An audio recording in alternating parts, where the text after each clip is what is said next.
Friends, welcome on education for all. और आज हम चर्चा करेंगे 23 अक्टूबर के कुछ मोस्ट इम्पॉर्टेंट करंट अफेयर। तो चलिए शुरू करते हैं। आज इस सीरीज का पहला क्वेश्चन है, एलजी इलेक्ट्रॉनिक्स ने किस खिलाड़ी को अपने home solution brand LG signature का ग्लोबल एम्बेसडर बनाया है? इसका सही उत्तर है ऑप्शन ए, लुइस हैमिल्टन। इंपॉर्टेंट है, देखते हैं। एलजी इलेक्ट्रॉनिक्स ने लुइस हैमिल्टन को अपने home solution brand LG signature का ग्लोबल एम्बेसडर बनाया है। इसके बाद अब हैमिल्टन की कौशल, शैली और सटीकता के प्रतीक ब्रांड के प्रचार विज्ञापनों में दिखाई देंगे। इस नए अभियान में वह एक स्टाइलिश, परिष्कृत जीवन जीने के तरीके पर अपने विचारों को दर्शकों के साथ साझा करेंगे और जो उन्हें अपने क्षेत्र में सर्वश्रेष्ठ बनने के लिए प्रेरित करता है। अगला क्वेश्चन, तेलंगाना के किस पहले गृह मंत्री का हाल ही में हैदराबाद में निधन हो गया है?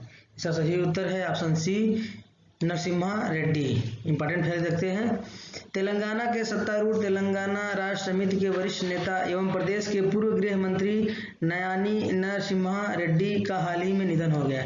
वे 76 साल के थे। साल 2014 में तेलंगाना की स्थापना के बाद रेड्डी राज्य के पहले गृह मंत्री बने थे। वह अविभाजित आंध्र प्रदेश की विधानसभा के लिए 3 बार 1978, 1985 और 2004 में निर्वाचित हुए थे।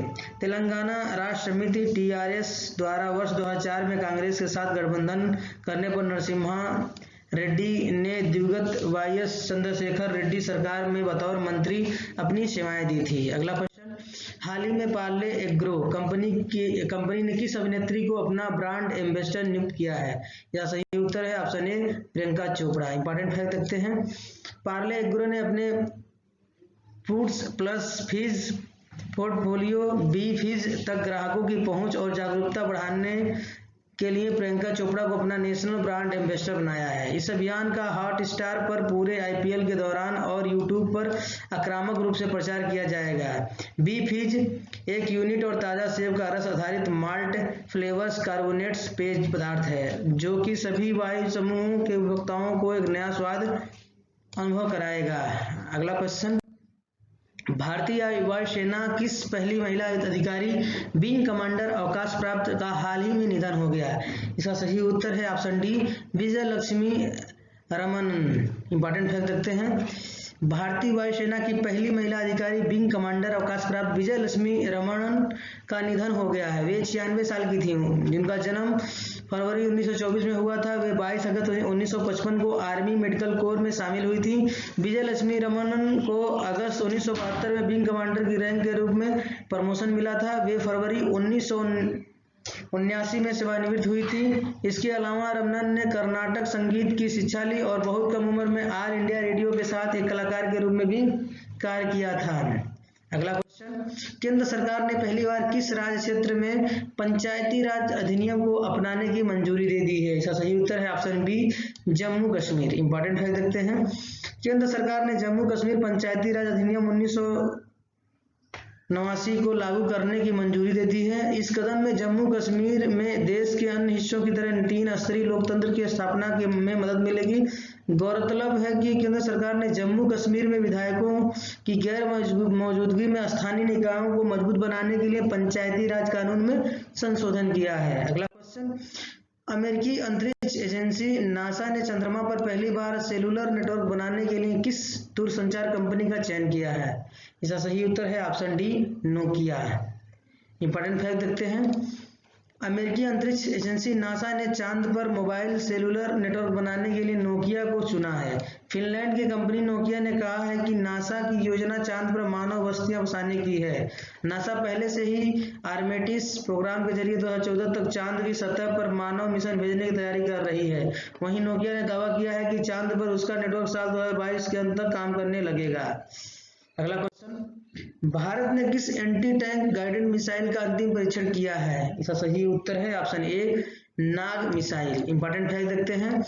भारत ने 22 अक्टूबर 2020 को वारहेड के साथ नाग एंटी टैंक गाइडेड मिसाइल के अंतिम चरण का सफलतापूर्वक परीक्षण किया।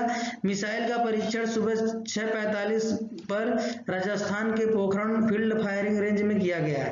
नाग मिसाइल को रक्षा अनुसंधान एवं विकास संगठन डीआरडीओ ने विकसित किया है। Nag anti tank guided missile DRDO की स्वदेशी वारहेड की सूची में शामिल हो गई है।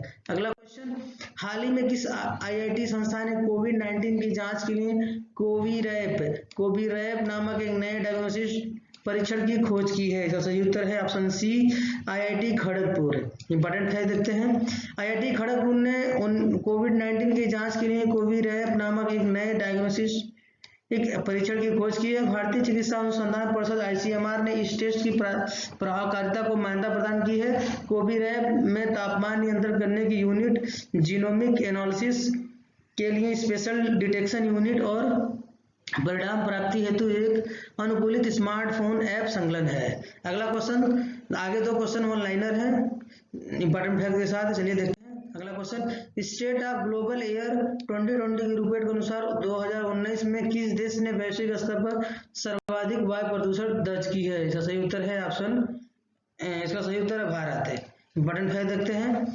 State of global air 2020 SoGA 2020 report America स्थित health effect institute and global burden of disease द्वारा जारी की गई थी। इस रिपोर्ट के अनुसार भारत ने पिछले साल दुनिया में सबसे अधिक वार्षिक औसत PM2.5 सांद्रता दर्ज की है। भारत में लोग विश्व स्तर पर सबसे अधिक PM2.5 सांद्रता में संपर्क में हैं और भारत 2010 से PM2.5 प्रदूषण में वृद्धि दर्ज कर रहा है। अगला क्वेश्चन, भारतीय नौसेना में कमीशन की गई anti submarine warfare stealth corvette का नाम क्या है? उत्तर है INS कवरत्ती। इंपॉर्टेंट फैक्ट देखते हैं। थल सेनाध्यक्ष जनरल MM नरवणे ने भारतीय नौसेना में anti submarine warfare stealth corvette INS Kavaratti को कमीशन किया है। INS कवरत्ती 4 स्वदेशी निर्मित ASW स्टेल्थ कॉरवेट में से अंतिम है। इसे भारतीय नौसेना में इन हाउस विंग नौसेना डिजाइन निदेशालय द्वारा डिजाइन किया गया है। So friends, thanks for watching education for all. अगर ये वीडियो आपको पसंद आया है तो please like and share and subscribe. So thanks, all the best.